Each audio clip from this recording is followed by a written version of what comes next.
Hi there, I'm Michelle the Painter, and this is Paint and Sip at Home.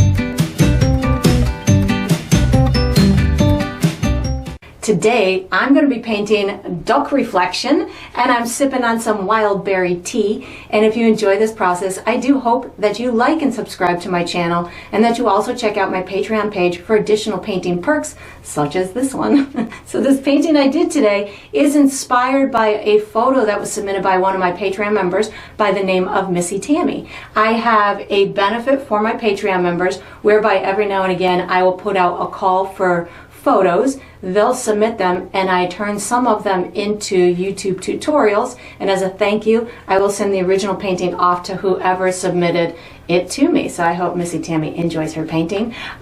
So if you're interested in learning how you too could submit your photos to me, or more about the Patreon membership program, because there's a lot of additional benefits that you can use that will help to increase your artistic and your painting skills, I have all of that information down below in the video description. So let's get painting and let's get sipping. Alright, so for my materials today, I'm working on a stretched and primed 16-inch by 20-inch canvas. If you're painting along, you can certainly switch up the size, but that's what I'll be using. I'm working with acrylic paint today. My colors are titanium white, Mars black, deep yellow, fire red, burnt umber, which I like to call brown, green oxide, and ultramarine blue. And of course you can switch up those colors, but that's what I will be using. For my tools today, I have a white piece of chalk that I'm going to be using for some drawing. And then I have 3 brushes from my personal brush line, which is Michelle the Painter brushes. I have a 3/4 inch wide flat bristle brush. Then I have a number 6 bright synthetic brush. And I have a number 3 round synthetic brush. And I might refer to these as small, medium, and large throughout the painting process, or I will just call them out by their given name. And of course you can switch up those brushes if you'd like to. If you're painting along with me, you're probably going to want to have some kind of cup of water for washing your brushes, as well as some kind of paper or towel for drying your brushes. And down below this video, in the video description, I do provide you with a few additional resources that can help you throughout your painting process. One of them is a link to my shop where you could purchase the same exact paint kit that I'm using, from the same size and type of canvas to the same type of paints and brushes and all the good stuff in between. You can also purchase from my shop things individually, like the brushes from my brush line. So that's there.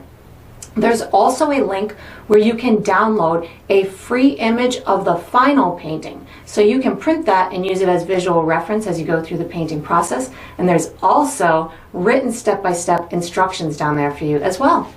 And that's all we're gonna need. Alright, so what we're going to do for the first step is we're going to be painting a base coat onto the canvas. I'm going to be using my large bristle brush to paint, but I'm going to use my number 3 round brush to demonstrate how to premix 2 custom colors. The colors I'm going to use in this step are green, yellow, brown, and white, and I'm going to make a light green and a tan color. So I have pre-mixed those colors on my palette so you can see where I'm headed as I demonstrate how to make them. So this color over here is going to be what I'm going to call tan. How I achieved this is mostly brown and white, brown, white, and then just a little bit of yellow. So the yellow is going to keep it more of like a nice rich tan as opposed to a dull tan, which my brown and white would typically make it a little bit on the duller side. That's a little bit too dark, so I'm going to add more white to it.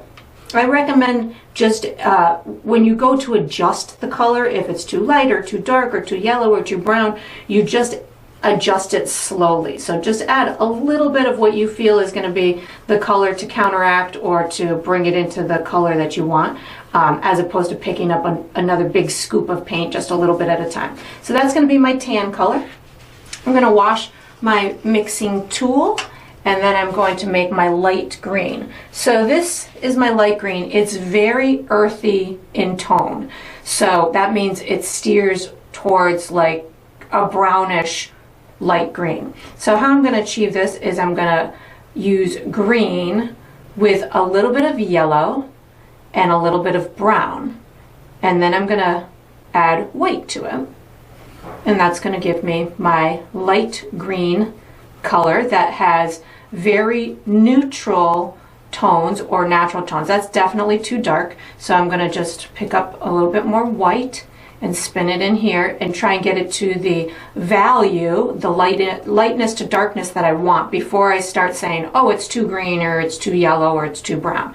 So that's almost as light as I want it. So I'm going to add just a tiny bit more white before I cast judgment upon if I want to put any other colors. And I feel like I want a little bit more brown in it. So I'm going to pick up a touch more brown, which will darken it a little bit. So then I have to add just a tiny bit more white also.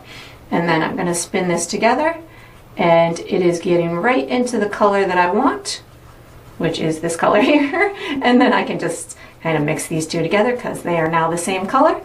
There we go. And now I'm ready to start painting. So once I've got this, I'm going to just put my mixing tool away, take out my large bristle brush.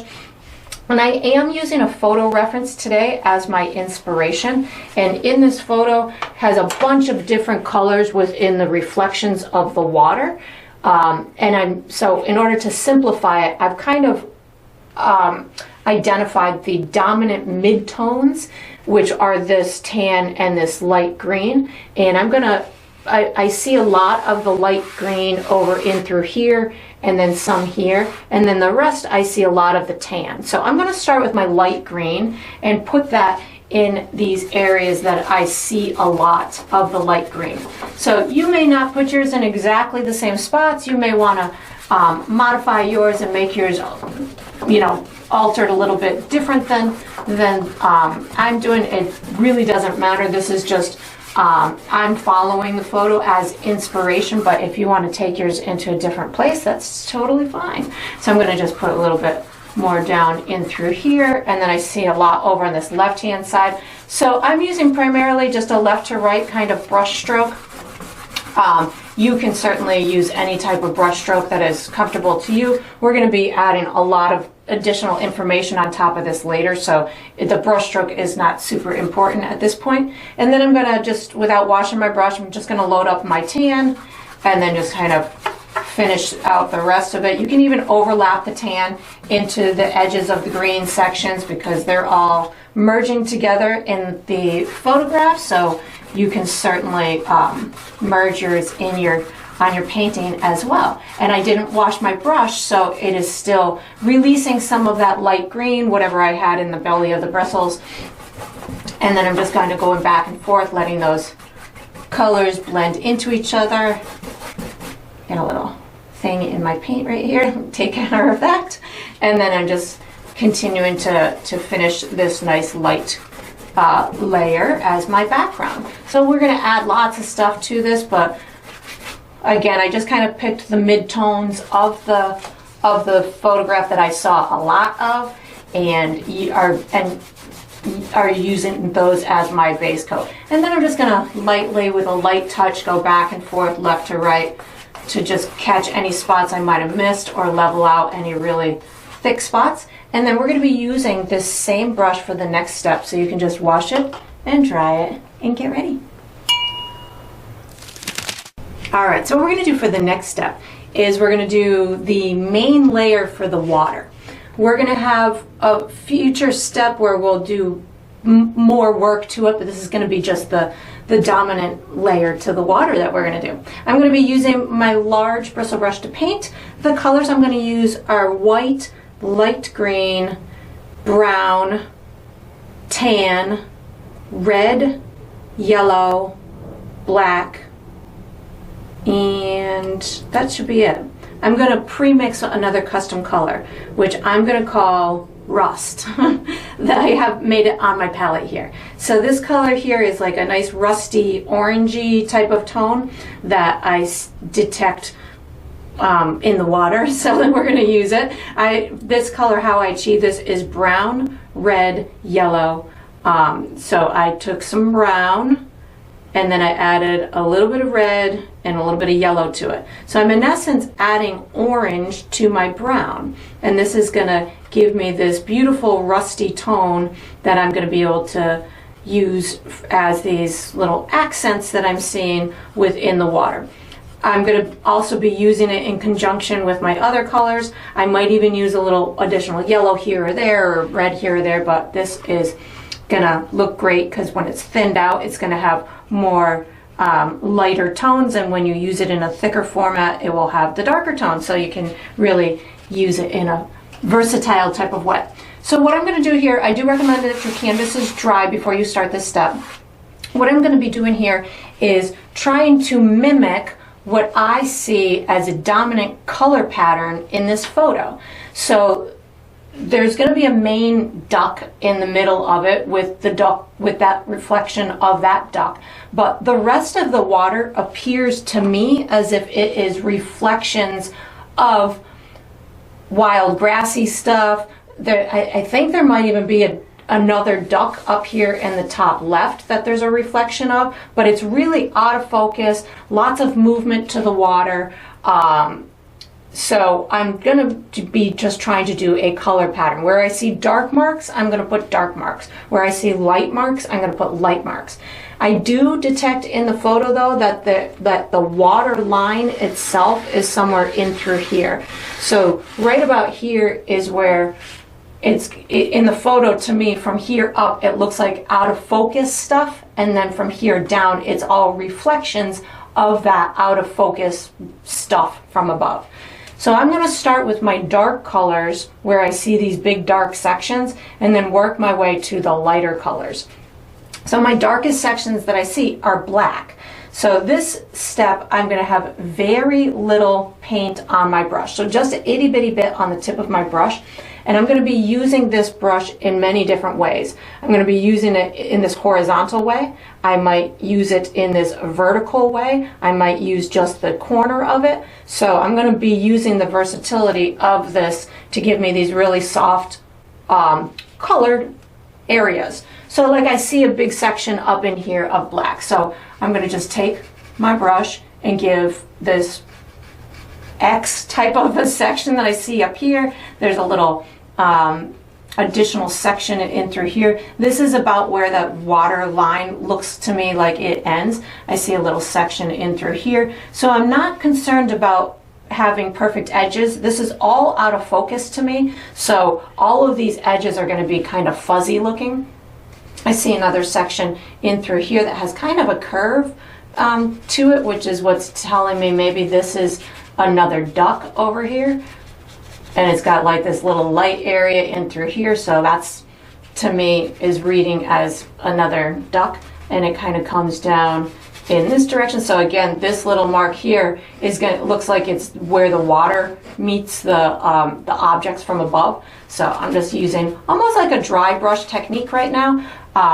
What that means is I'm not adding any medium to my brush. I'm just using the paint in a very minimal amount of way on my brush. I see kind of little dark marks coming in through here. There's little bits up and through here. So I'm trying to be nice and relaxed with the way that I'm doing these marks, but again, I'm trying to put them in a similar place to where I see them in the photo. You don't need to do it exactly as it is in the photo, but if you're trying to get it to look pretty similar and you want to have those similar markings and stuff, just trying to follow that color pattern will help you out. I'm going to continue with this black until I have all the black areas in, and then I'll start working my way towards lighter ones. This has a reflection kind of coming into the water in through here, so I'm going to just emulate that, and then it just kind of fades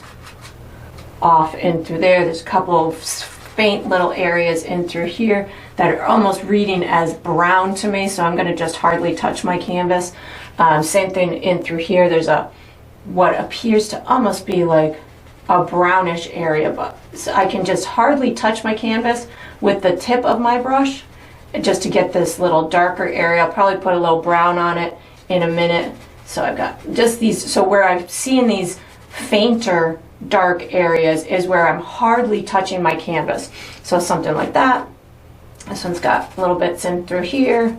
That looks pretty good. And If you don't get all the spots, no worry at this point, because we definitely have more work to do on this water. So we've got lots more ways to kind of manipulate these color patterns. So right now I'm just kind of putting them in place, allowing myself to be, you know, carefree, but still kind of trying to be true to where I'm seeing them in the painting. So this is very almost brownish in through here. So again, I'm just kind of using just the tip of my brush right now with very minimal amount of pressure, as well as paint. So that looks pretty good for the dark areas.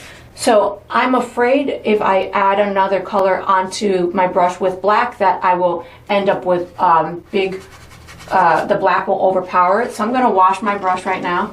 I'm going to wash my brush, and then I'm going to go into that brown and my rusty color. So I'm going to start with a little bit of brown, and I'm giving my brush a real good squeeze on my paper towel so I don't have too much moisture on there. So going into my brown, and then I'm going to hit some of these areas around the black, because I see these other kind of darker areas, maybe even overlap this a little bit with some brown. Oh, that was too much paint. So we're just gonna dab because I didn't want that much paint. There we go, that looks better. And I'm seeing some brownish tones along here. So you can see right now as I'm doing this, I'm being pretty darn messy, if you will, to getting these patterns on here. But I'm seeing all these different variations in tones, so I'm trying to get them to start to take shape. So I've got a little bit of brown that I'm seeing on around this guy in through here, and I'm not going to get every color exactly where it is in the photograph, so don't put that kind of pressure on yourself. But if you can kind of detect those main areas of the color pattern, then that's going to get you definitely in the right direction. I'm putting a little bit more brown. I feel like I want to pick up that orangey or that rusty color right now, so I just picked up my rust on my dirty brush. That was safe for me to do. And I'm seeing it along these guys in through here. I feel like I want a tiny bit more red too, so I just picked up a little bit of red with my rust. Not too much, but just a little bit. There we go. That was probably too much, but that's okay. Too much is fine, because you can always, as we build this water more, you'll be able to tweak those values and stuff. I see a big something going on in through here, so I'm just going to kind of bring this down. There we go. I'm going to pick up more of that rusty color. I'm seeing some in through here. So right now I'm going as much into that rusty color as I see where it is. And again, I'm not going to get it perfect, but at least I'm trying to get some sort of color pattern going on. I see quite a bit of it in through here, and then I see some down in through here. So again, just looking for where I see this color. And I'm not going to get it perfect, but at least I'm getting it close enough where it's going to represent this particular photo. So I think that's the key when you've got a photo with so many little nuances and details to it. It's, unless you're copying it to make it exactly like that photo and putting that kind of pressure on yourself, you got to find a way to relax and just take the important pieces of it, or the pieces that are important to you visually, and just kind of run with those, and you'll be very successful in getting a nice representation of the photo. So that looks pretty good. I think what I'm going to do now is I'm going to wash my brush, and I'm going to go into some lighter tones. So this is where I'm going to also use my light green and my tan in conjunction with maybe a little bit of brown or even some white. So like in through here, I can pick up my light green, because I need another layer in through here. And then if I want, I can also pick up a tiny bit of brown. So this is my light green plus a little bit of brown. So this is going to give me a nice, that my green tone is in here, but it also now is intermingling with those reflections. So this is light green plus maybe a touch of brown, just a little tiny touch of brown, just to kind of get those different, couple little different tones in through there. You can overlap it into some of your reflection. That was a little bit too much. I almost lost a little bit too much of my reflection there. So we'll just take that away with my paper towel. But again, I'm looking for this to be nice and out of focus and just kind of allowing the different colors within that scene to emerge. Again, my duck is going to be taking up a ton of room, so I don't have to worry too much about that center area. I just picked up some more light green so I can get some of this over in through this area. So I need a second coat on the entire water in order to finish this step. So right now I'm just kind of looking in areas that don't have a second coat yet. I'm adding a little bit of this light green, so the light green and the tan are really going to talk nicely together. And maybe pick up more of your tan. I just picked up some of my tan because the center area again is going to be primarily my duck, but I do want to have a second coat in there just in case there's some spots around the duck that are visible. Up and through here, I feel like I could use a little bit of that rusty color plus maybe a little bit of my green. So I have a little bit of rust and green on my brush just to kind of get these areas.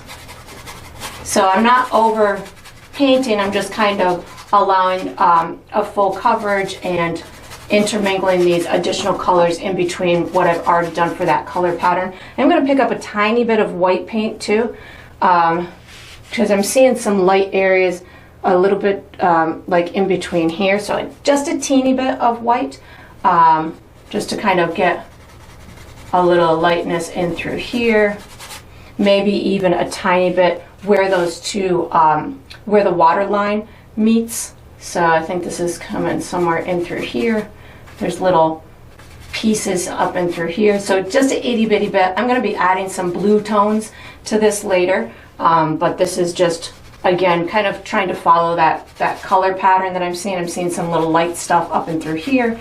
So I'm going to just allow myself to include that as well. And then even in the water itself, I'm seeing a couple of light lines. I don't want to go crazy with the light color right now because I know I'm going to have a future step that's going to allow me to add those lighter tones, but this will help to kind of again, just kind of speak more to that color pattern that you're seeing. So I see a little bit of light in through here.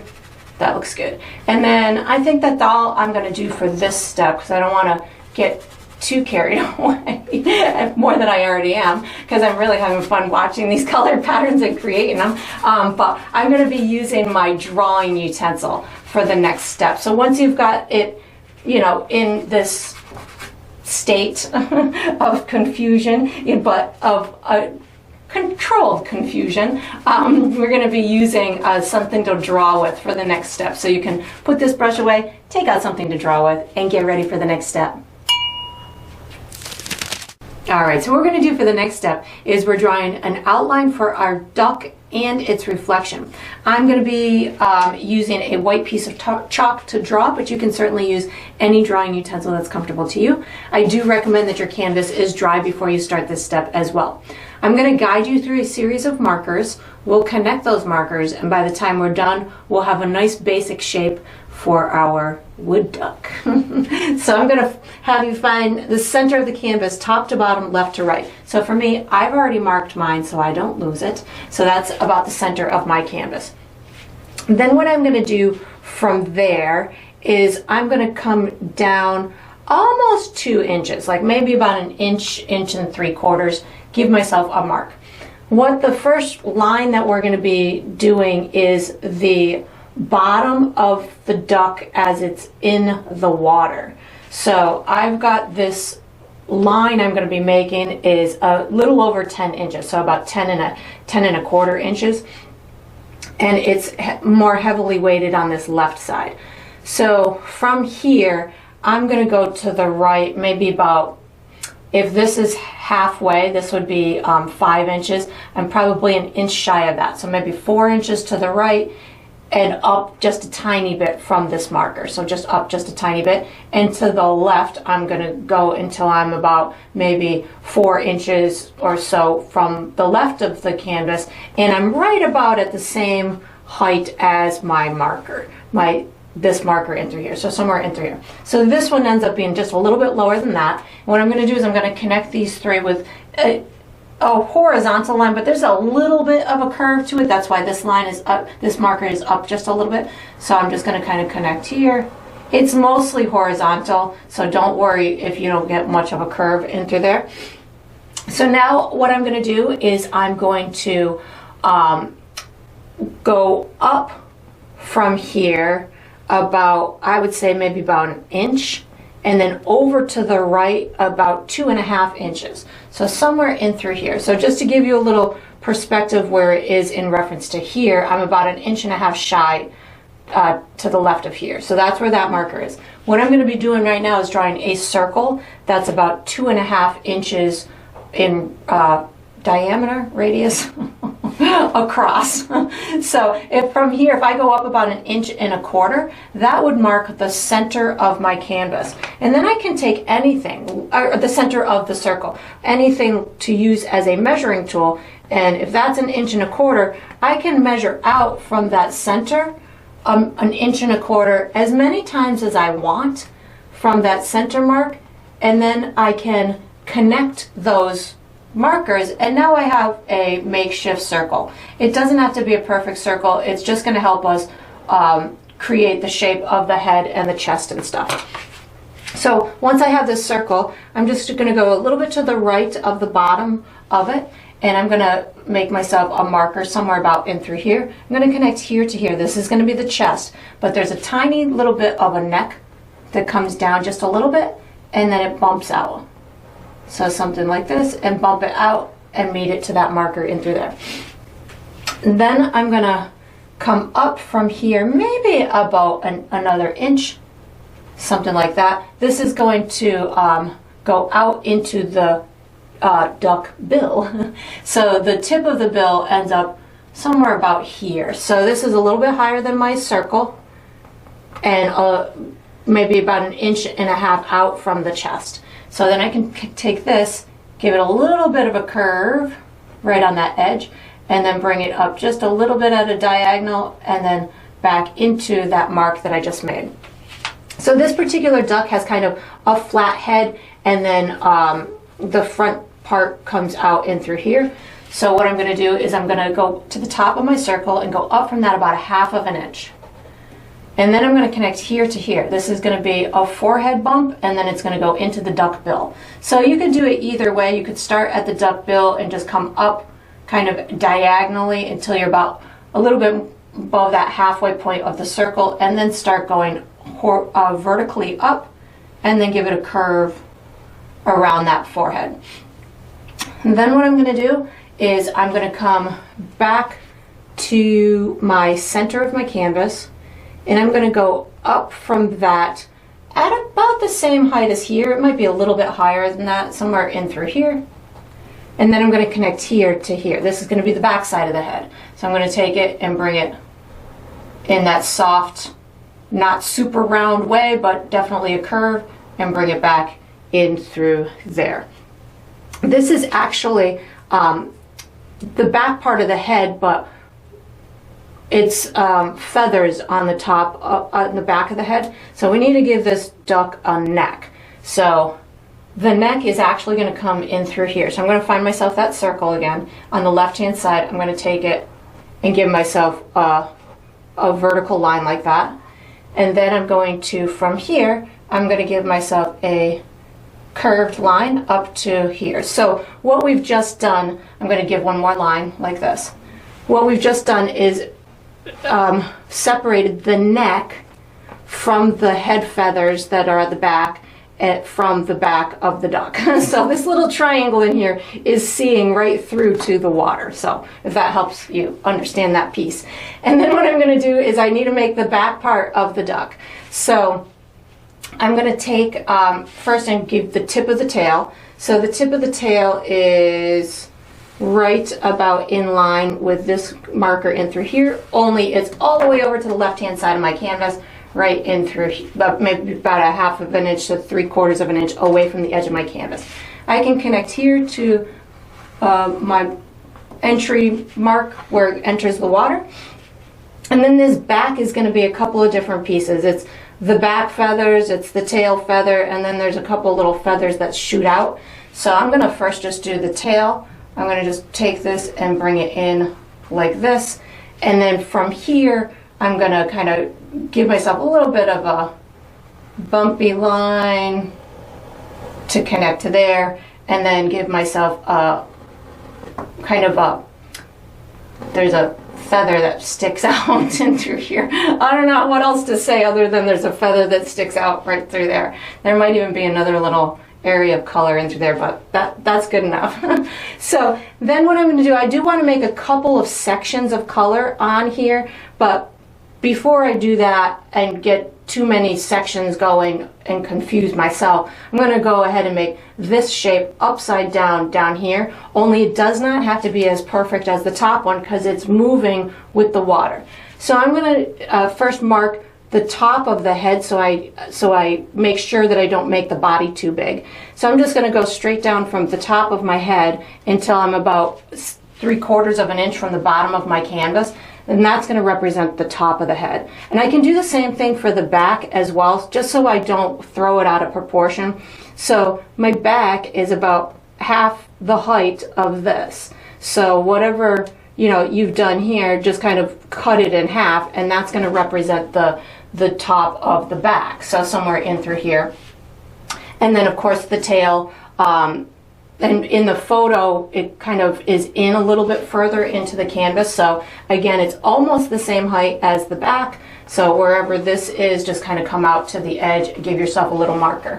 So that gives me a good barrier as far as the height of it. Then I can just take and kind of mimic these lines but make them a little bit messier. So that's going to be my tail. If this is the top of my back, I can take this and just kind of give myself some kind of reverse line. It doesn't matter if you make the other feather looks right now. I can take and make this exterior shape of the head like that, and then I have my bill. So again, if I come straight down in the photo, it's a little bit farther to the right, so straight down. And where is the bill in relationship to the back? It's almost at the same height. So wherever my back is down here, that's about going to be the same height as my bill, and I'm a little bit to the right. So right about here, just make sure I'm right, there we go. And then I can match here to here with, again, something similar in shape, doesn't have to be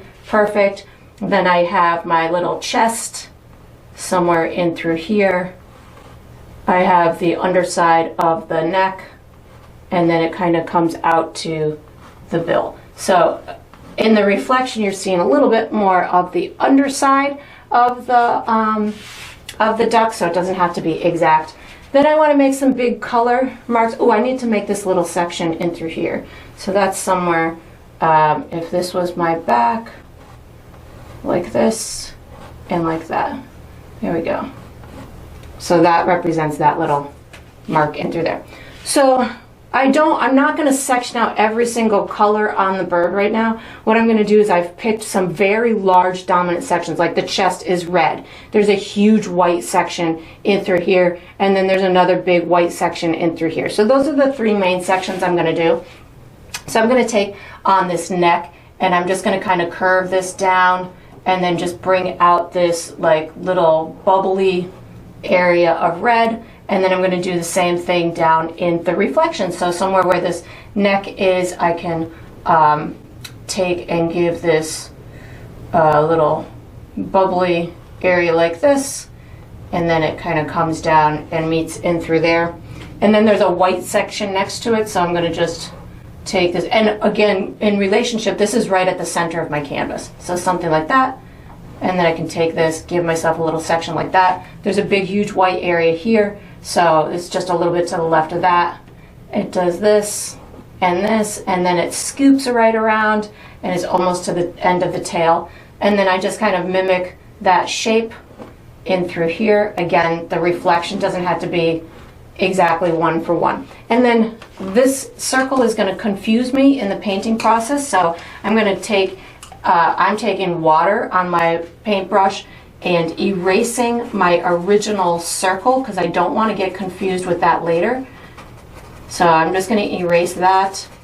I don't have one down here that's going to confuse me, so that's good. And then I'm going to be using, for the next step, I'm going to use my number 6 bright brush. So once you've got this done, you can certainly make any little adjustments that you feel are necessary. Take out the bright brush and get ready for the next step. Alright, so what we're going to do for the next step is we're going to paint the base coat for the duck. I'm going to be using my number 6, oh, and its reflection. I'm going to use my number 6 bright brush to paint, but I'm going to use my number 2 round, or my number 3 round, to demonstrate how to premix one more custom color. The colors I'm using in this step are white, black, brown, and red. And I'm going to premix myself.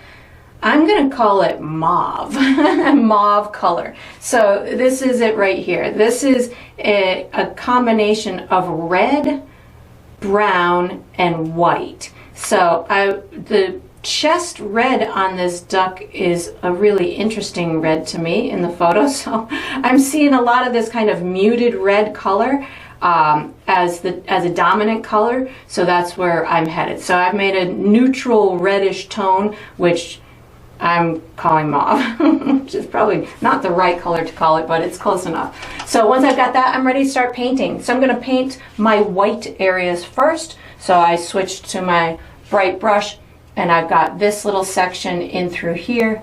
Now I don't typically go white as a base coat very often, but these are really light areas on this bird, so I'm just going for it today. So we're going to just start with a little bit of white in through here. I'm also going to do this section in through here. So I don't necessarily want to lose where the separation between these, between the reflection and the actual bird are. So I'm going to just leave a tiny bit of evidence of my chalk mark, and that way as I work my way through the process I won't lose where that separation is. And then I'm going to put this color in through here. Actually, I think I'm going to pick up a little bit of brown for this section. I'm going to put a little bit of brown at the bottom of this section. So white plus a little bit of brown at the bottom, because it's definitely going to need it later, so might as well start it now. There we go. And then once I've got that, I'm going to wash my brush, and then I'm going to go for my mauve color. So my mauve color is going to be the chest area. So in through here, oh, this color is awesome. Sometimes you make a color and it's like, oh, that's a fun color. I've never made that exact color before. That's the beauty of making colors. So where it goes into what's going to be another colored section, I'm just going to kind of tap it. So it has an uneven line up and through there, especially on that neck portion, because that's going to have some nice identified feathers. Again, you don't have to be exact in placement.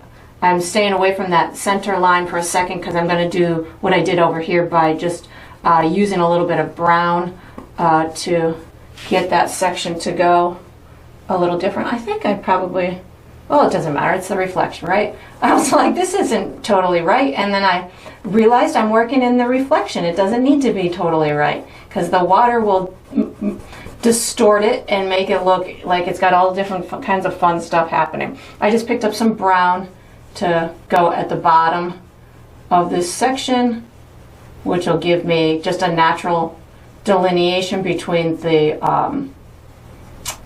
bird and the reflection.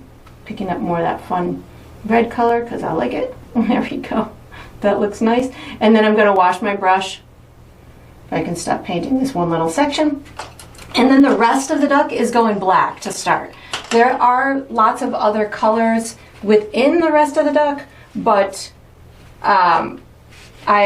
they're just little sections, so I'm gonna just start with black and add the other colored parts on top of it. So I'm just going for a black base, and you'll notice as I go through my process, you'll probably see that I leave a little bit of my outline visible through some of this almost till the end, because for me, a lot of times when my guideline goes away, I will make my objects bigger than they're supposed to be. So that's why a lot of times you'll see that I leave my line visible or evident until I no longer need it. So I'm in the reflection part right now, so I can be a little bit looser with where I'm adding these lines. Like you can see, I'm kind of bumping into the neighboring lines. You don't necessarily need to. This is a pretty almost a mirror reflection, which I tend to steer away from painting because they do have to be a little bit more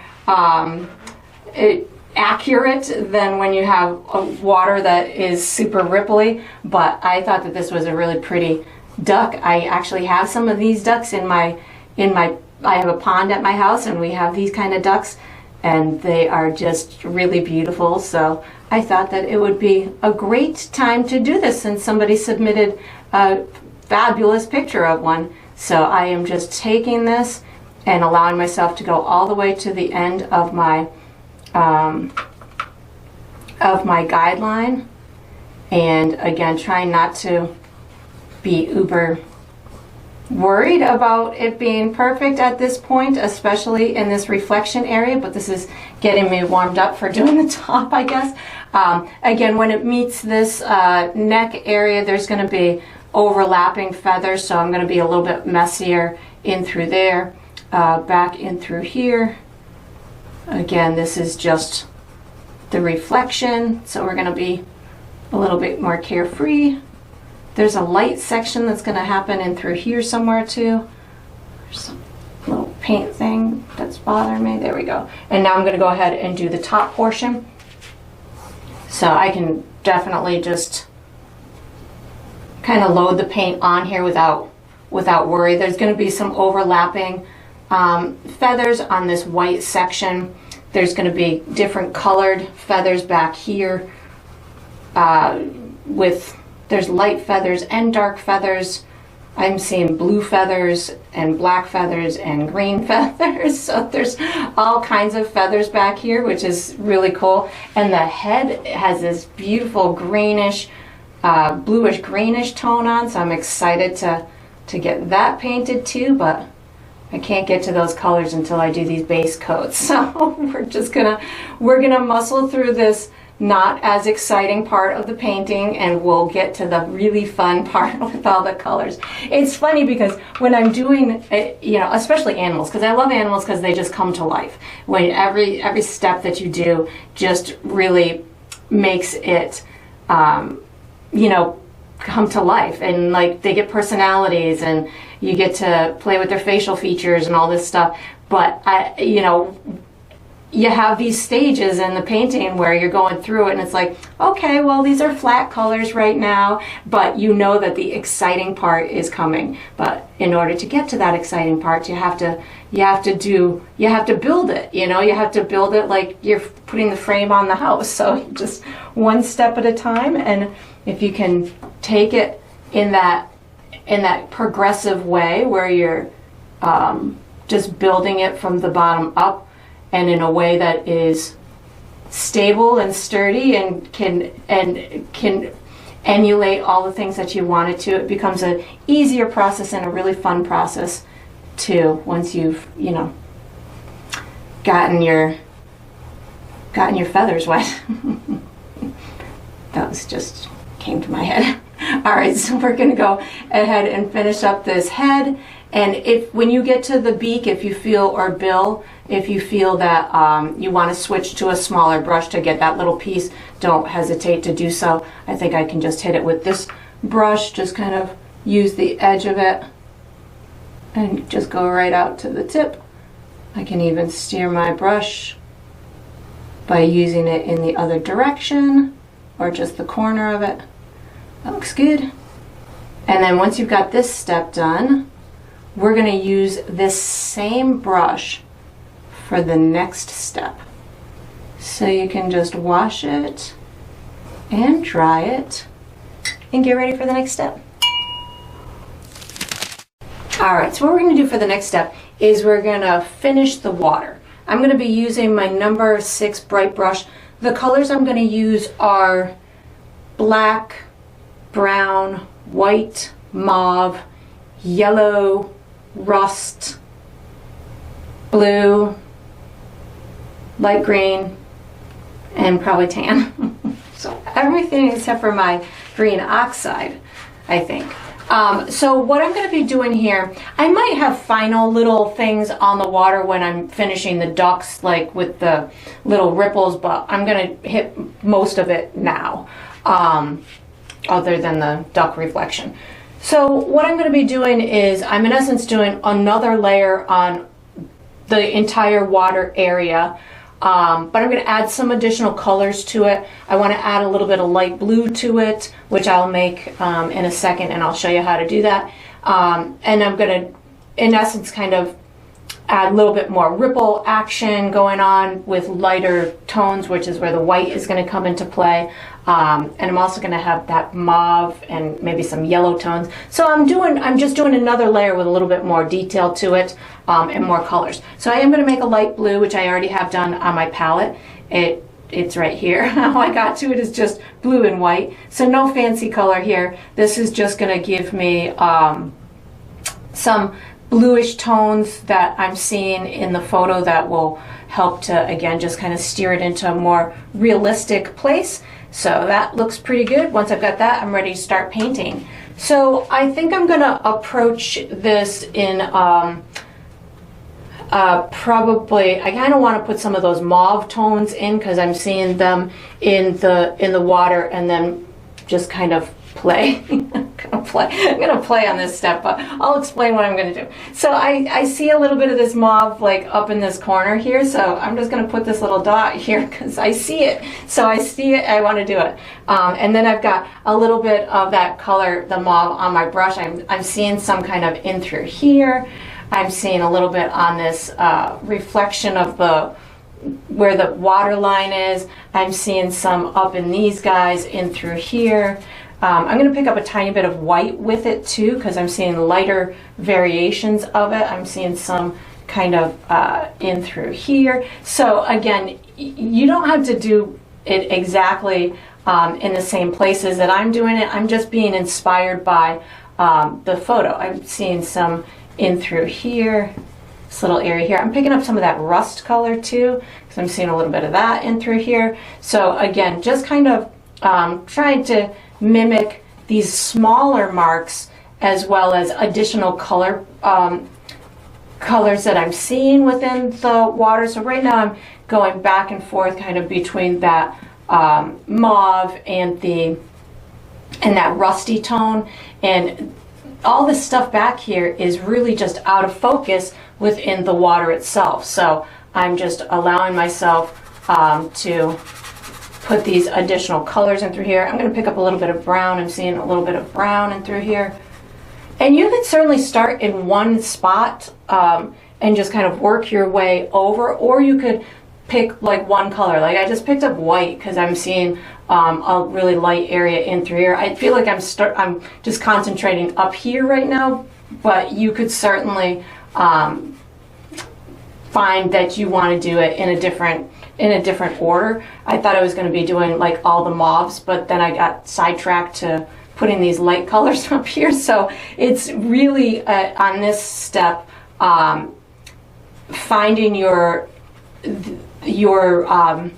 rhythm as far as how much you want to include in all of these colors. So you could really be much looser than I'm being and not account for all of these color patterns, but for me, I'm having fun just kind of looking at the photo and saying, oh, there's some light stuff over here. I'm even seeing some blue up in this corner, so I'm going to wash my brush and pick up a little bit of that light blue. I see it kind of in through here. I'm seeing it like in this little spot here. I see a little over in through here. So my brush stroke itself is kind of inconsistent right now because I'm just allowing myself to add the color where I'm seeing it in the photo. So it could be in a different direction. It could be in a squiggly like this. It could be in a circular kind of fashion. I'm seeing a little bit of it over.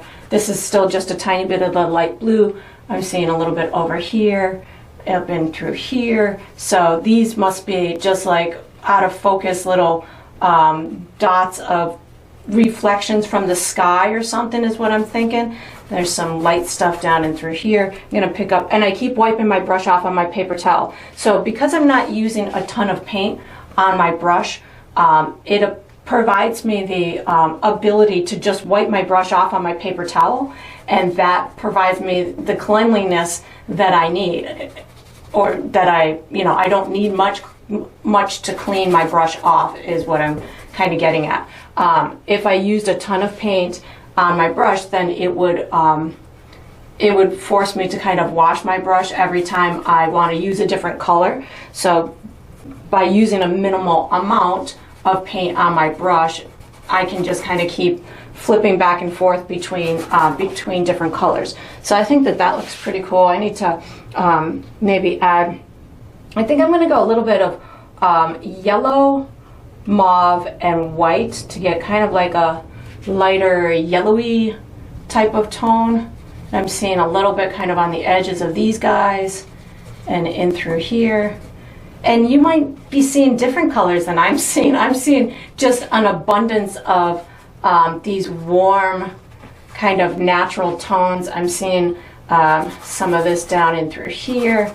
So you know, as you're going through yours, you might, if you have access to this photo, you might be seeing a different kind of color pattern than I'm seeing. That's again another beautiful part about painting is as artists and humans, we all see stuff differently, which makes us all uniquely our own artists. So as you're going through this, if you're trying to emulate this photo and you're seeing colors that look different than what I'm saying they are, it's probably just because you're seeing them differently. That's what it's all about. We all can imagine and see things in different ways. So don't feel that if you're not seeing it exactly as I am, that yours is incorrect or mine is incorrect. You know, it's not about that. I just picked up some black with a little bit of water on my brush. I'm seeing some dark stuff down here.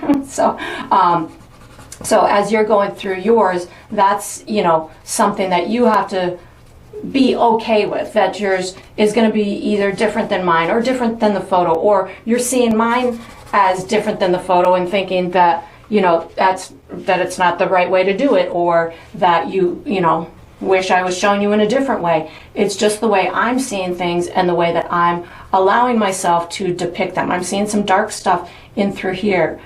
This is going to be where the little ripple is, so we're going to just start to emulate that in through there. And I can add a touch of water onto my brush, especially when I'm in these darker tones, and that will help my brush kind of spread that paint a little bit better. And I'm mostly using this brush on the narrower side. This has provided me with a way to spread the paint and have these thinner kind of lines, but still using it, allowing it to kind of pull far if I want it to. I'm going to pick up some of that mauve plus a little bit of white. I'm seeing some lighter tones down in through here. So you can see as I'm just adding all of these fun additional colors into here, it's really taking on a beautiful reflective way, but nice and natural.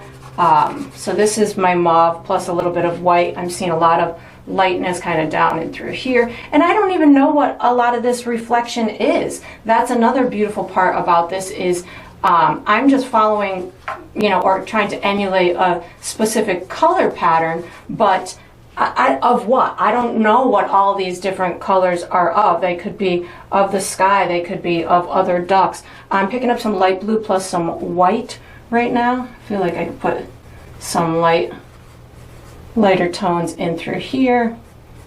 And again, my reflection around the duck, I will be more mindful of when I am doing the reflection of the duck.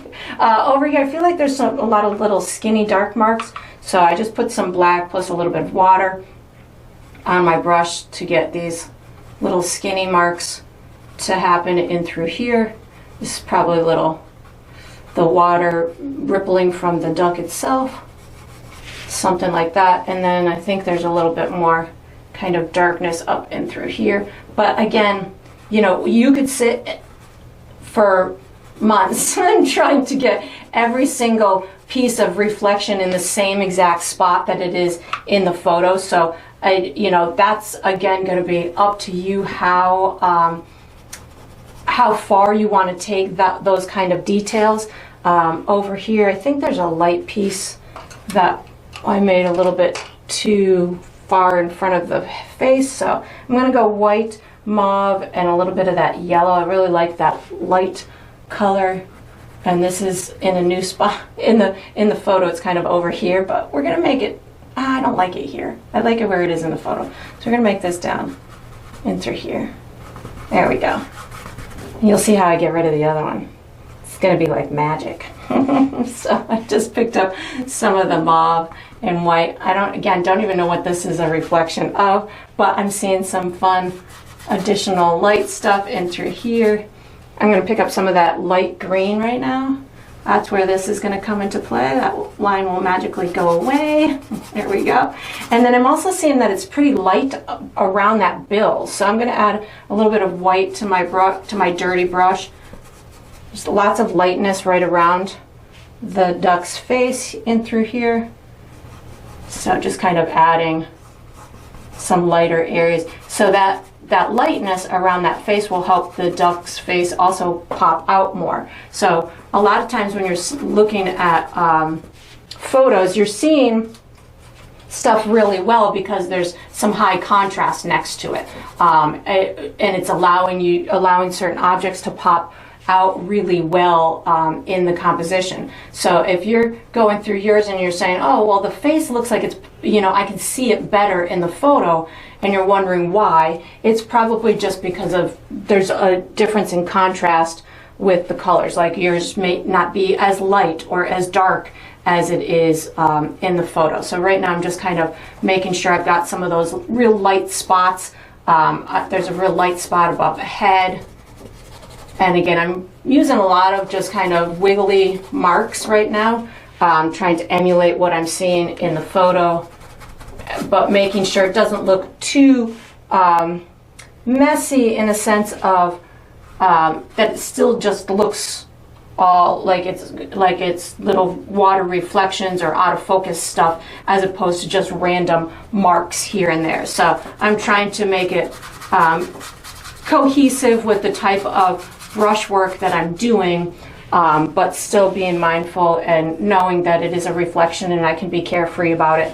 I can certainly not beat myself up over it being totally soft and having everything work exactly as I think it should. So again, I'm using a lot of that mauve with other colors to because I'm seeing a lot of like those pinkish kind of tones, especially over here. So I'm thinking that, you know, it's just a reflection of, you know, ducks, or I don't know what else is in here. White, I'm putting a little bit of white on my brush. I see a little bit of lightness on the side of here. And then again, you can certainly fiddle with this for hours if you want to, but I think I'm probably going to call it on mine because I'm thinking I've hit most of it. If there's any little areas that I feel I could work on further, like when I get to this reflection, I can certainly fiddle with that. And of course, you can certainly fiddle as much with yours as you want to. I'm picking up a little bit of brown right now. get this little area to just kind of look a little bit smoother. There we go. And then once you've got yours all done, picking up a little bit more white, just getting a little on my dirty brush. Once you've got yours all done, we are going to be using the number 3 round brush for the next step. This is going to be a hard one to stop, so you guys can stop and I'll see you on the next step. All right, so what we're going to do for the next step is we're going to paint the heads. I'm going to be using my number 3 round brush. The colors I'm using are black, white, tan, brown, red, yellow, blue, and green. I think that's all. If I use any of the colors, I'll let you know. So what I'm going to do first, because in the photo there's this head feather lays over this part of the back. So I'm going to just lighten up that part, that one little tiny part of the back first. While that's drying, we're going to go do some details. So then I can put, because this is a black feather and you won't be able to see it if I put it on top of something dark. So I'm going to pick up a little bit of my tan and brown. And I'm just going to take this little section right behind the neck and just kind of bring this down just a little bit, almost maybe to about here. And this is just brown and tan. And I'm just going to kind of come up the back with it. You don't necessarily want it to disappear in your water, so make sure it's either a little bit lighter or a little bit darker than that. And then just kind of feather this out like that. Nothing too fancy right now. We can adjust it when we go to do our other details on the feathers, but I need that there so I can lay the other feather on top, the head feather on top of it. So same thing down here, a little bit of brown and tan right in this little section in through here, and then just bringing it back just a little bit.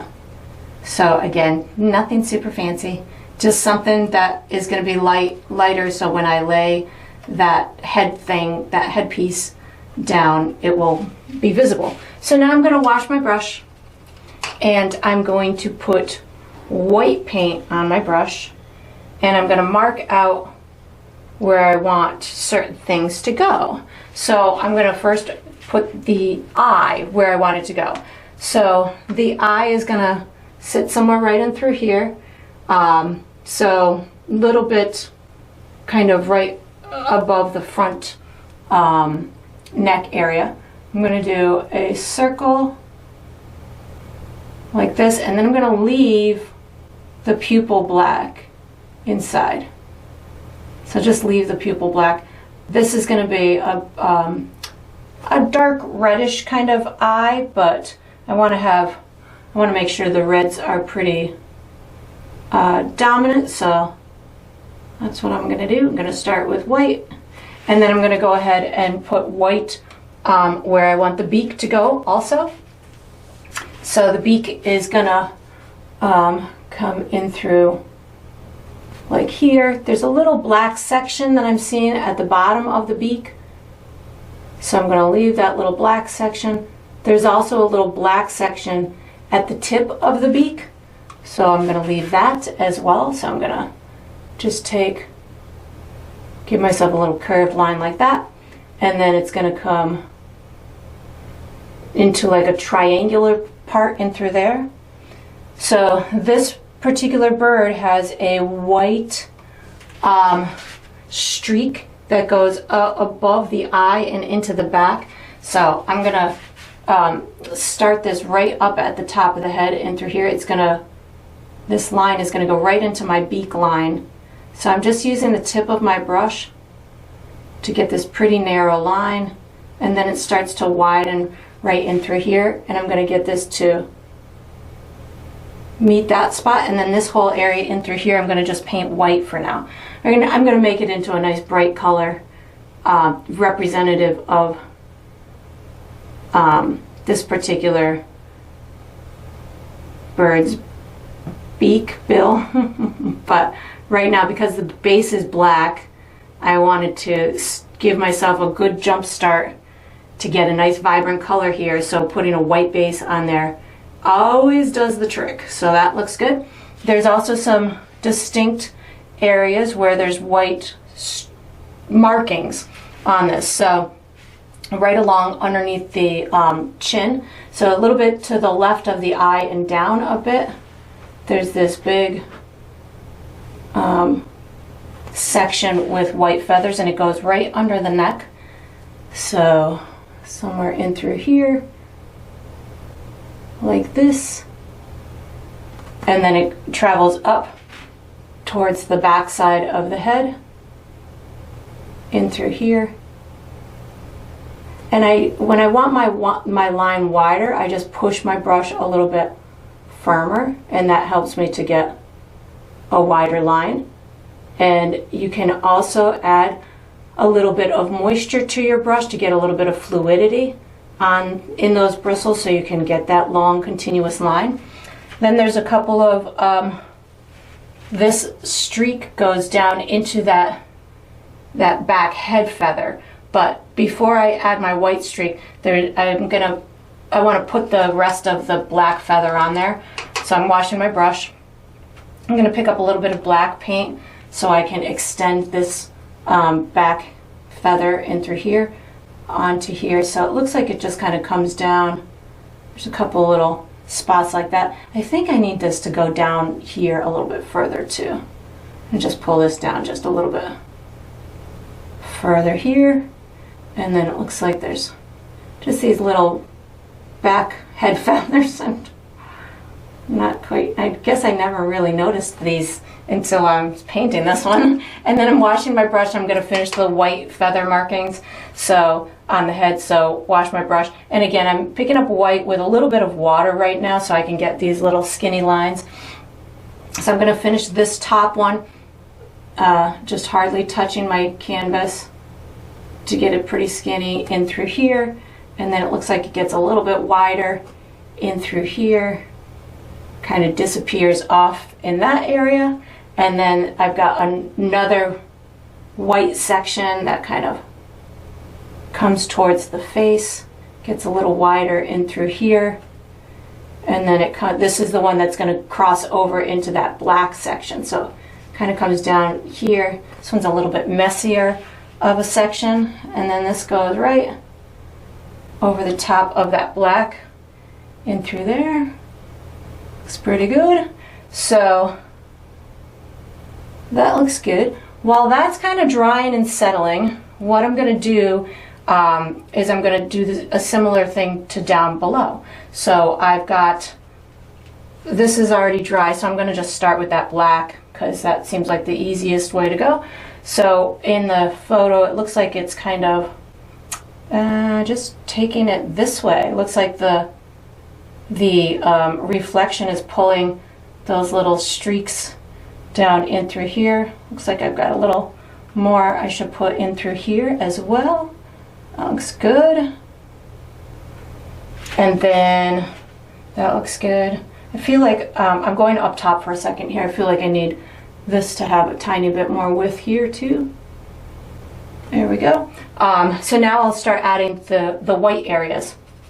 So washing my brush, and I'm going to put white paint on my brush, and I'm going to start with what I did on the top. So I did the eye first. So I'm going to go somewhere in this vicinity, give myself a circle-ish type shape. And again, I'm in the reflection right now, so it doesn't have to be exactly as it is up top. The lines can get skewed. They're not terribly skewed in the photo, but that's okay. They are in some areas, but not a tremendous amount. Like the beak is going to be a little funky. So in through here, again, I've got the black at the bottom, which would be the top in the reflection. I've got the little black section at the tip, so I'm going to take this and bring it back in through here, and then this is what's going to come all the way up. This is going to be that line that's going to go over the head, but I need a bring the white section of the beak is got a point on this little triangular shape. I'm going to paint this in. So again, just using white right now to establish a nice light base onto this area. This area is not going to be 100% white, but there is a bright white reflection on the beak in the photo, so this is a great place for me to start. Again, just keep on picking up my white. This line on the head almost disappears in the reflection up on this top side, so I'm just going to kind of lightly skip my brush around that. It comes back into here like this, and then I've got the ones under the chin and around the eye. So let's see here, this goes like this. I'll push my brush kind of hard, goes towards that back side of the eye. Then I have this one that goes up the neck, and these two kind of meet somewhere in here. And then this one is the whole bottom side of the neck, like that. And then I have this opposing streak that comes towards the back of the eye and kind of goes down this back side of the head. This one, it looks a little bit thicker, and then kind of dips in like this, and then kind of in the reflection it just kind of splays out like that. Looks like it's taking on some fun ripples in that reflection right in through there. So that looks pretty good. Then maybe this goes down a little further like that. So now that I've got that on there, now I'm going to go back up top and finish the colored parts. So I'm going to wash my brush, and I'm going to, what do I want to tackle first? I think I want to tackle the colored feathers on the top. So this is like a greenish, bluish, shimmery kind of color. So I think I'm going to layer it with, I'm going to start with blue, and I'm going to just give myself some blue polka dots in through here. So this is just my ultramarine blue, and on the cheek, I'm seeing it in the cheek too. So just layering it with my ultramarine blue. And then I'm going to pick up a little bit of my yellow, because I know that yellow and blue makes green. So I can just kind of tap those two together on there. Not really seeing a whole heck of a lot yet because I haven't used white in the equation. But as soon as I start using white with these colors, you'll see how they start to sparkle. So then I just pick up a little bit of white, and I can start kind of blending them together on the canvas. You can even use green too. Like I could pick up a little bit of green. I'm just seeing all different kinds of like yellow and green and blue shimmering colors in through here. So instead of going for trying to do a flat color, I'm really just going to try and build this little shimmer with polka dots. So the lighter colors are clearly going to be at the top. You could use like a phthalo green, or you could even, I might even mix my blue and my yellow to make like a bluish green. So you could certainly play with different values of blues and greens in order to get some nice shimmer happening. But I'm digging the way that this is looking right now. I think I want a little bit more greenish blue, so I'm going to actually mix blue with a little bit of yellow. That looks nice. And then maybe just a touch of white in it, just to give myself a little bit of a bluish green type of tone. And again, you can certainly have fun with the different colors that you create. Yeah, that looks pretty. Just so it pops better off of the back of the scenery. And I might fiddle with that in a minute too, but I think that I'm gonna let it rest for a second while I go and do the eye. So I'm gonna wash my brush and I'm gonna pick up red, and I'm gonna, all this white area, I'm gonna color with red. So it's like that. And then I'm gonna pick up black. So I wiped my brush off, I'm picking up black, and I'm gonna do a little interior line. So between the red and the center of the eye. So the eye itself on this bird is red, and then it has a red ring of feathers right around the eye. So that's what I'm doing right now, is I'm separating those two little things, putting a little dip in the corner of the eye, like that. And you can dull down any part of that red by just merging the black into it a little bit. There we go, that looks nice, and I'll leave that for a minute before I put my reflective mark on it. The beak itself, I'm going to pick up, I wash my brush, I'm picking up some yellow.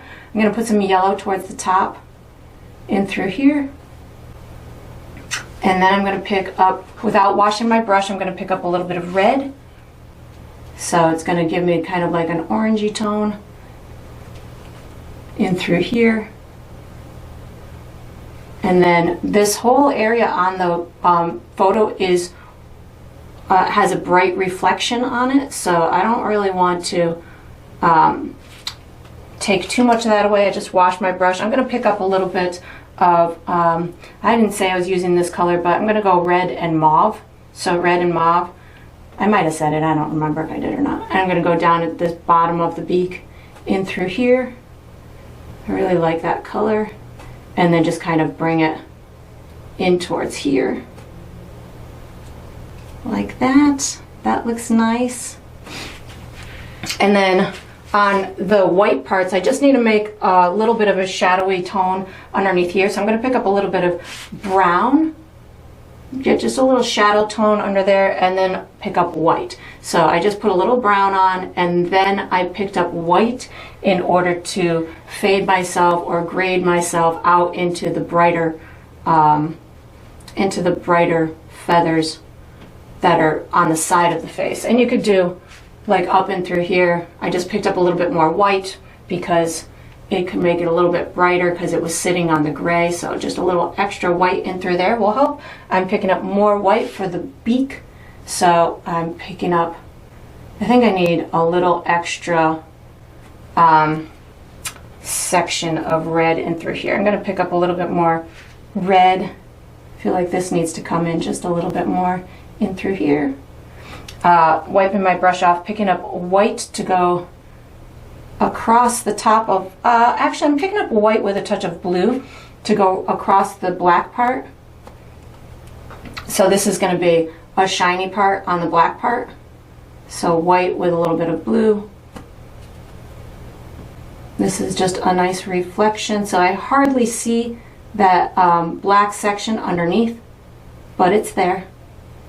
Like that. And then I think I need to reshape the end of here, so I just picked up a little bit more black to reshape. I feel like it needs to just kind of come down a little bit like that and bubble out a little bit at the bottom.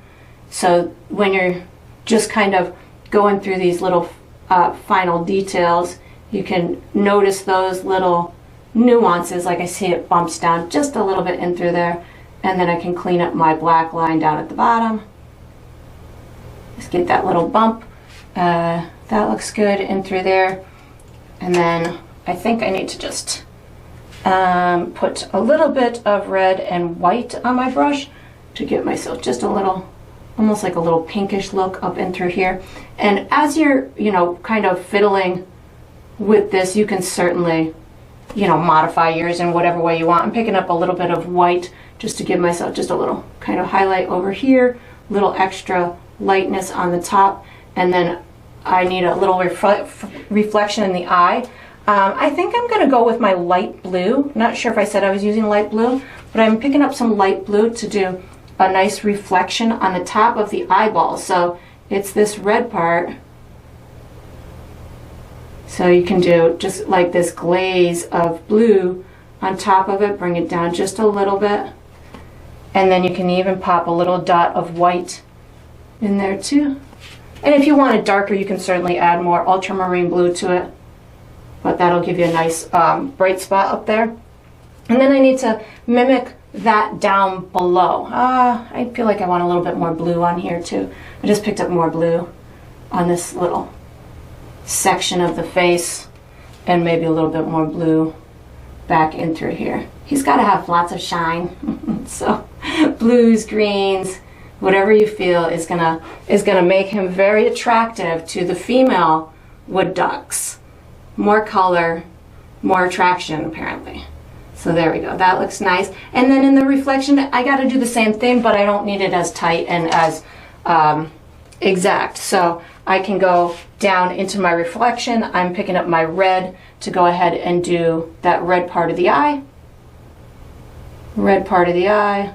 While that's drying, I go and fiddle with my colors on the head. So I started with my blue. So a little bit of blue. Oh, I like how I extended that outside of the, let's just put a little extra on top. There we go. So a little bit of blue. Then I had some yellow and green. So again, just kind of any combination. The brighter part is going to be on the cheek in through here. So just popping little polka dots. And while it's wet, green, blue, yellow, and then a tiny bit of white will give you that little sparkle of brilliance. There we go. And just again, I'm trying to follow a similar color pattern to what I did up top. So as you're going through yours, if you're finding that, you know, one area is a little bit more yellow or a little bit lighter or a little bit darker, you just kind of adjust it in the opposing area to whichever one you like better. Blue, yellow, even that little greenish blue color that I made. So again, anything that's visually appealing to you, that looks pretty good. I'm going to wash my brush. I'm going to put a little bit of yellow on my brush to get that spot of the beak. It goes in through here and in through here. There we go. And then pick up a tiny bit of red and just trying to mimic pretty similar place. I went down on the bottom part of the beak like this. I did use a little bit of that mauve, so I just picked that up. I used that up here though, I think. There we go. A little bit more red.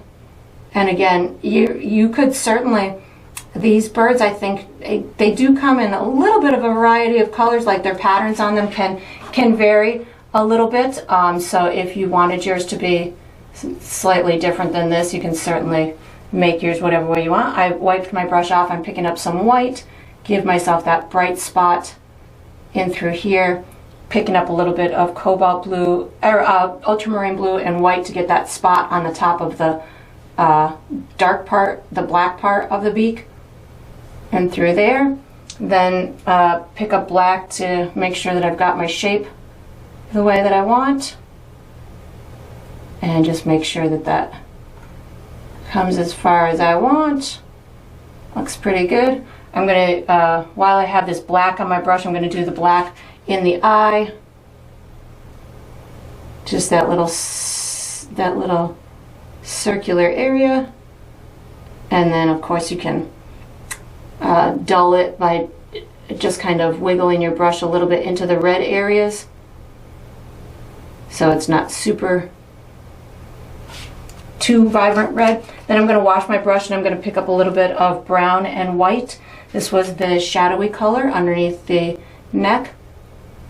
A little bit of brown just to get that into that shadowy realm, and then just merge out with a little bit more white to get these brighter ones. And again, we're in the shadow, or we're in the reflection, so if your brush wiggles a little bit extra and you've got a line that went farther out than you wanted it to, that's all right, because that can totally happen. I feel like I put that blue color in through here too, so I'm just gonna Put a little bit of that in through here. I'm gonna put some more ultramarine blue on my brush. I got some in through here. And again, you can fiddle with yours as much as you want. I need to put that eye part on. So this is the blue, light blue and ultramarine blue, giving me my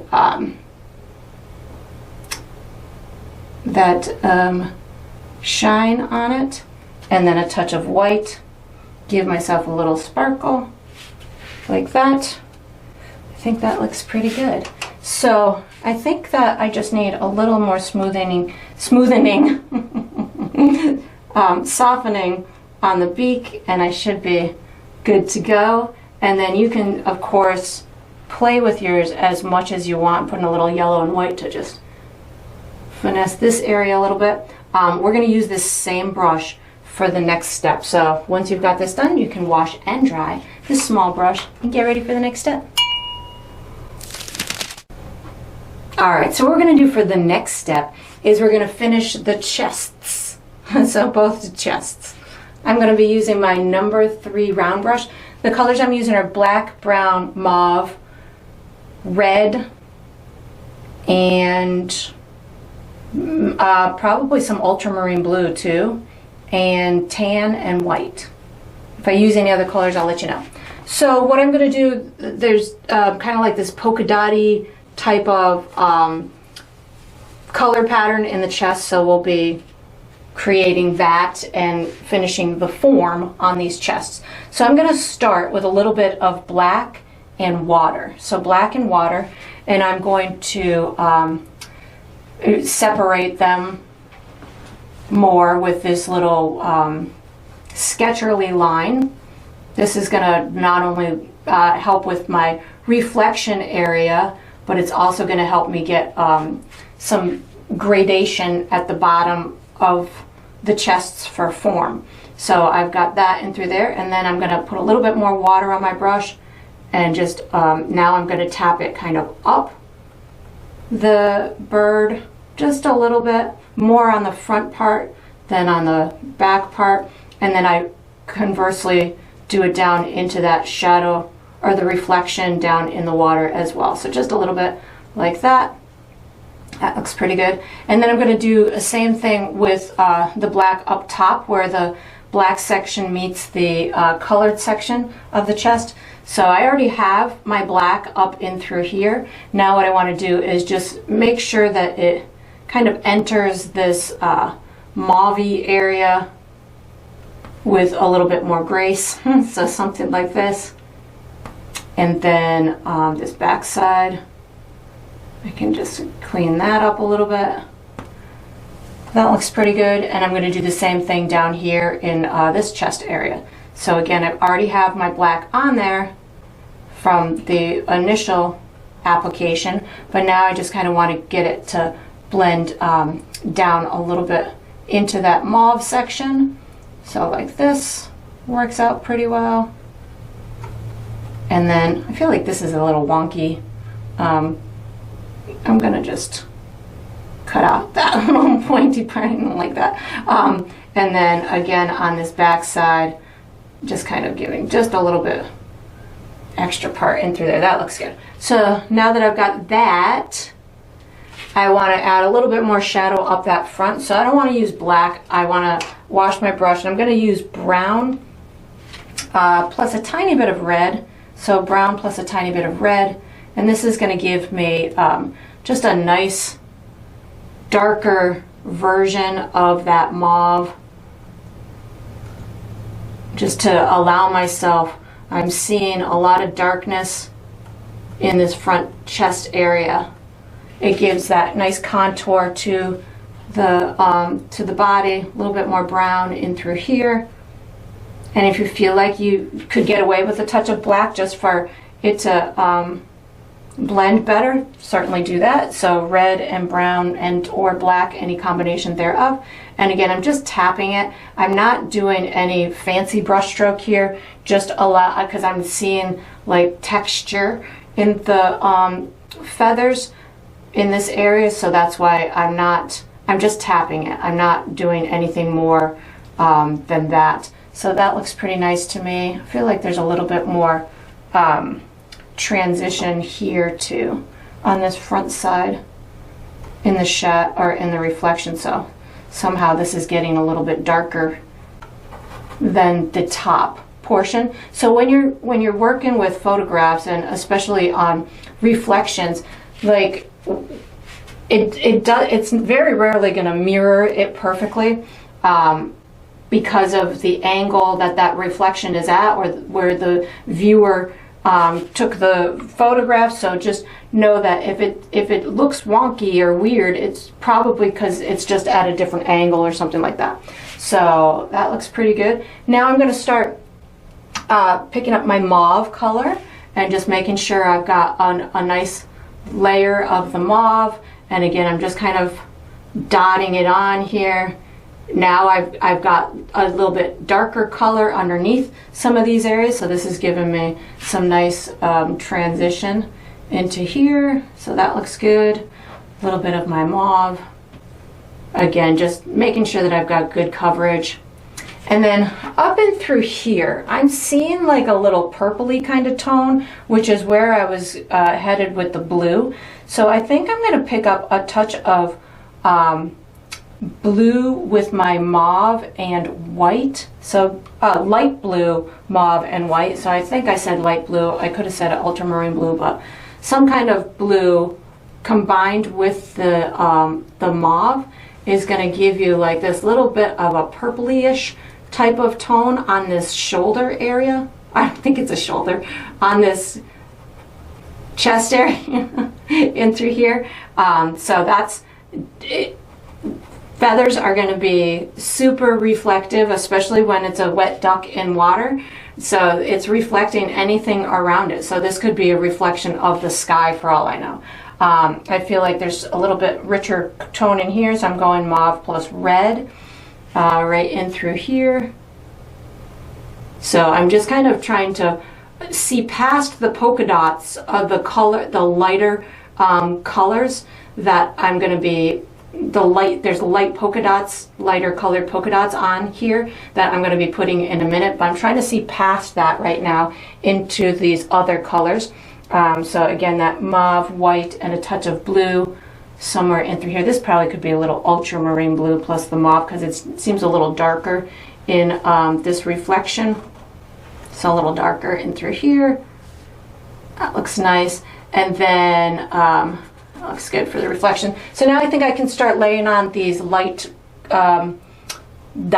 I think I'm going to start with tan and make them with tan, and then put a little highlight of white on them in a minute. So they look really small up in through here, and then and they're kind of, you could say that they're in rows, but I'm going to pretend like I don't see that they're in rows. I just want to kind of get them in the right area. So I got some right here, and they end up about half the chest right here. So I'm going to just kind of mark out a barrier for myself, because otherwise I'll just keep making polka dots and the whole thing's gonna have polka dots. So I'll do the same thing down here, just kind of give myself this faint little row barrier to stop myself. And then they look like they're smaller up towards the neck and larger as they come down. So for me, what are my tricks? Like, I would make a couple of the big ones down at the bottom, so I have kind of a, okay, they're going to start this small and they're going to end up this big. So that to me just helps me when I'm trying to do a proportion thing. It helps me gradually get there. There's a couple that look like they're in the water, so that works for me there. And then, so now as I do this, I can just start maybe up at the top, and as I'm coming down, I can progressively get bigger and bigger with my dots, and I know how large I want them at the bottom. So that's just my little visual way to keep myself in a place that I don't get too confused, and I can kind of just speed along. It looks like they're curving around the chest too, so I'm doing these kind of rows thinking, oh, curve it around the chest. So that will, again, it's just another little trick for myself, so I can emulate what I'm seeing in this photo without getting hung up and lost in all the idea that I have to have every single dot in exactly the same spot as it is in the photo. So now that I got the top done, I can just use that same thought process, but to make it look like it's a reflection, I make sure that I've got at least a couple that are in the same spots.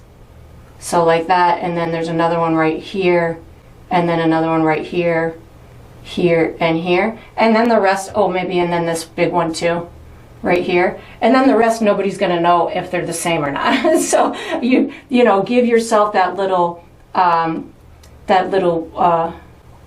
idea, or tell the viewer, yep, they're similar, but they're not gonna, if they can see a couple that are similar down here, they're not going to go ahead and take a peek at every single other one to make sure that you did every single other one in the right spot. So doing the reflection could be a little confusing or get you off track for the size proportion. So just if you want to start at the top, push hard, and then let up on your pressure as you're coming farther away, or flip it upside down, or start at the bottom and go to the top, whatever works for you. So that looks good with that. I do want a little bit of a highlight on these guys, so I'm going to pick up a little bit of white.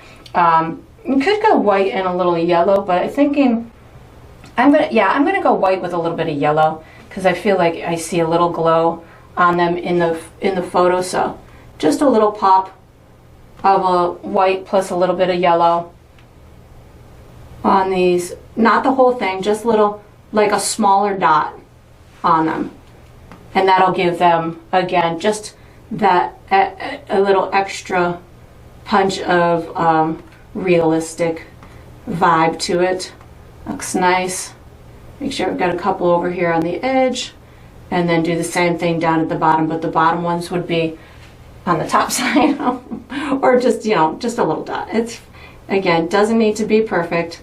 Just wherever your painterly eye wants to take it, or your painterly hand wants to take it, that's where you should take it. And then of course in the reflection you can skew them. You could, you know, pull a couple of these out on the side, whatever you want to do. And then I think that's all I want to do for the chest area. Maybe just a little more maneuvering up here. I just wiped my brush off. I'm picking up a little bit more brown.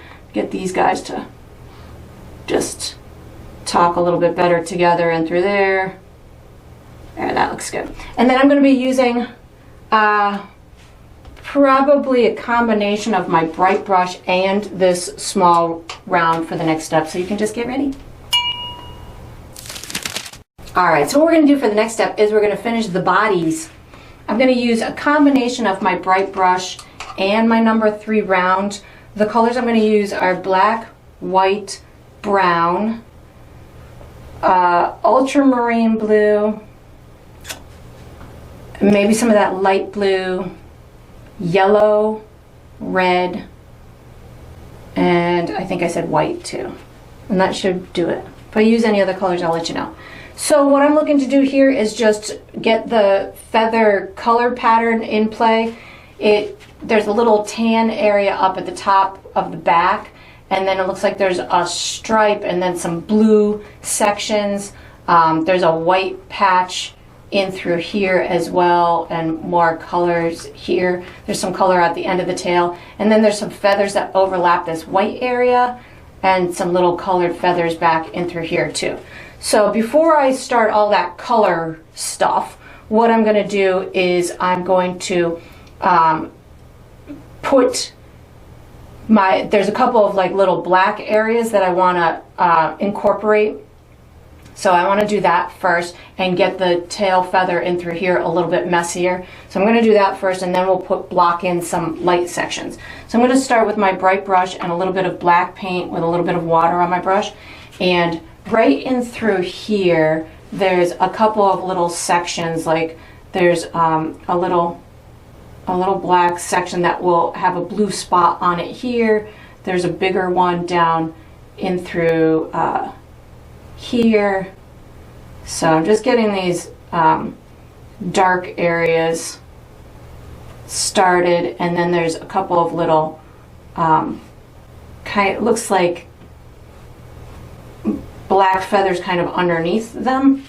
something, I don't know. They almost look like zebra stripes to me. There's one in through here. So this brush helps me to just kind of pull these long, skinny, but pointy type of lines. So that's what I'm doing with that.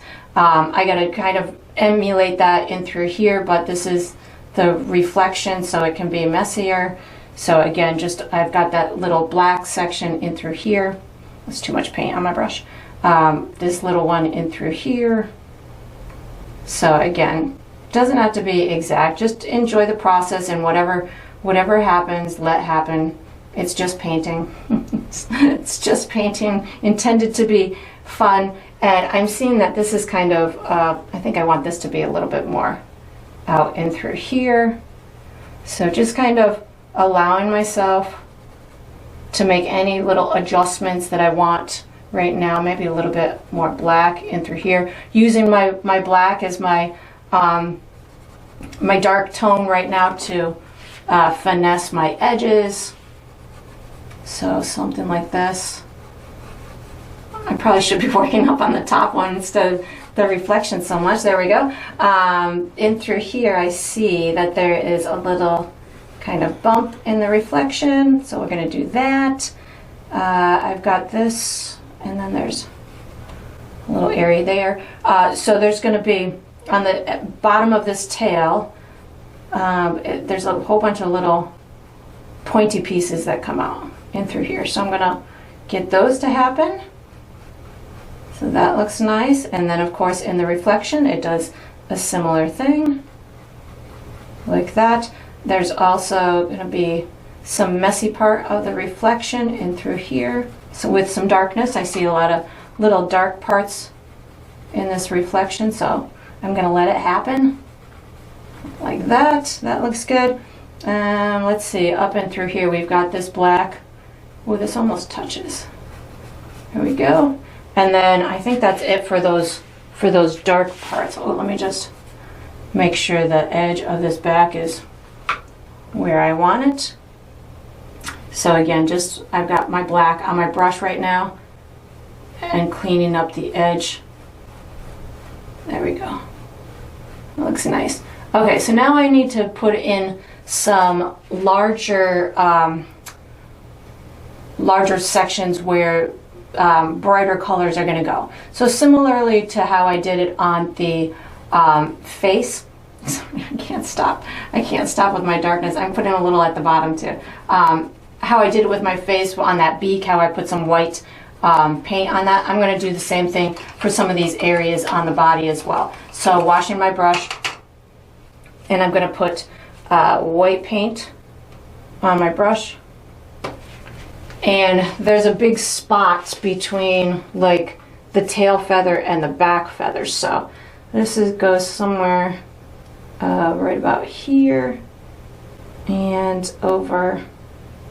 That kind of goes into it. So something like this, and then it comes down like this. Something like this. Close enough. It doesn't have to be exact, and you can always modify it, right? That's what I always tell you. So something like this, and then this travels here and like that. So this is just a big light section of feather in through there. And then there's also a little blue section. So this tail, or this little feather on top, seems like it's laying on top of some other colors here. So again, I can't discern what the exact pieces of this are, so I'm just going with whatever I'm seeing for the color pattern.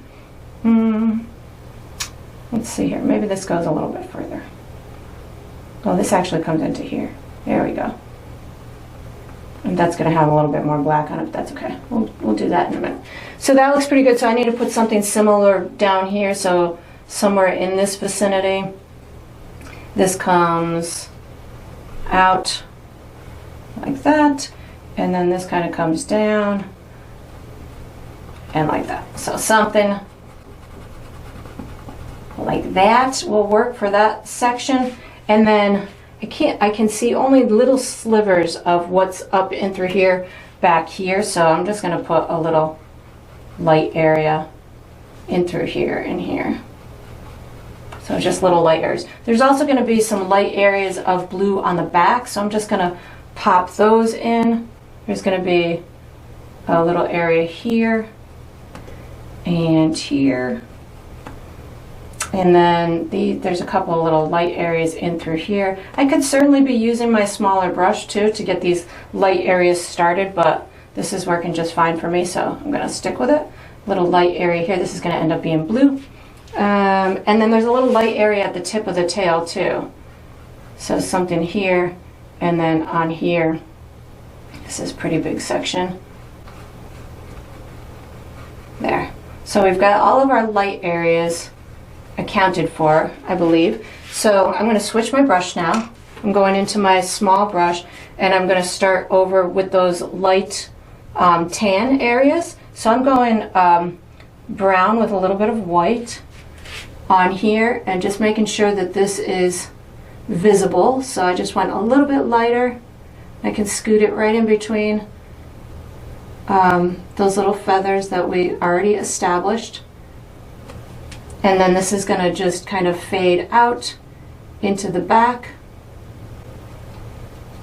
I'm going to pick up a little bit more brown to get it to fade out and down into this little section here. And of course you could certainly use a different kind of brush if you want to, but I'm feeling like this is going to work out just fine. I'm seeing some little lighter tones in through here. So that's just brown and white. And then the same thing down here. So brown and white is going to give me just a little bit in through here. Again, just kind of making sure that that's nice and visible. And then I'm going to fade it into brown as it goes away into the darker feather portion. Something like that. Oh, I have white or light sections over here that I need to, I'm going to use this small brush to create, there's going to be some red and yellow feathers in through here, so I'm using white to just kind of put in place where I want them. So there's going to be a couple of, okay, so there's right about here is a red section, or it's going to be a red section. Then that would mimic down below, right about here, and just kind of, it's like just a little fun section. And then there's a couple of streaks right in through, like here and here. And then we do the same thing down below, here and here. That looks pretty cool. Washing my brush, I'm going to put some ultramarine blue and light blue on my brush because I feel like I want that mid-tone. So ultramarine blue and light blue. We're going to go in this section, in this section, in this section, this section. I feel like I need to make that black section a little bit bigger. Hold on 1 second. I'm going to pick up some black. I feel like this needs to be bigger right here. There we go. Now I'm happy. Sometimes I made that section a little bit too big, so the light section. So I just, need to make a little adjustment. Wash my brush, go back to my lighter colors. So again, ultramarine blue and light blue. This goes kind of like right to that tail. Somewhere in through here. I'm picking up a little bit, I wipe my brush off, picking up a little bit of white. Looks like it gets lighter at the tip here. And then this is a nice light section or white section in through here. And again, if you compare this to the photo, it's not right on the button with every single line and every single color pattern, but it's close enough to give it a good representation to the original photo. And that's, for me, that's pretty much as far as I need to, in my painterly head, take it. But if you, again, want yours to be more exact, you can certainly fiddle with these lines as much as you want to. I think I wiped my brush off. I'm picking up a little bit of black because there's a couple little streaks that go up into this little section. So making sure I do the same thing on the bottom. Little streaks up in that section. Wash my brush back, pick up some white because this is going to be whiter down here. Like that. And then there's a couple of those blue sections, so any combination of light blue, ultramarine blue, right in here, and then here, and here somewhere. Oh, no, here. And here. I'm gonna make that back black. Picked up black. Correct that. That looks pretty good. I'm gonna go in for some red. I washed my brush and I'm picking up some red. I'm going to do this little section with red. Just make sure you get all the way in that section. It doesn't have to be a solid red. I'm probably going to add a little bit of brown or black to it to make it not so one color. But now I'm going to pick up yellow and white. So yellow and white is going to give me my color combination for these guys. So they wouldn't be this light and bright if I didn't put that original base coat of white down. So that's just, I mean, I could have gotten it with a couple of layers, but that initial layer was important for me. And then I think I'm going to pick up a little bit of red and black just to get this to go a little bit funner in through here. And then I'm going to go back to, oh, I need the tips of the tails. Wash my brush. I'm going to go for, let's see here, some ultramarine blue, light blue, maybe a touch of yellow, a touch of green. I didn't say I was using green. It's just some kind of light color on these tips. Something maybe similar to what you saw on the face. Maybe a little bit more white. So nothing fancy or nothing having to be one distinct color, because I'm seeing it in several colors on the photo. So something like that, but they should probably look alike. There we go. Light blue did the trick. I'm going to switch back to my bright brush so I can kind of close this out with just a couple of sweeps of my brush. So I'm going to take white paint on my bright brush. I'm going to give a little, it looks like there's a line down the back, something like this. And it kind of comes in through here, like that. I don't see it in the reflection, but I am going to wipe my brush off and pick up some black, because I need to clean up. I feel like this edge isn't cleaned up enough. Like that.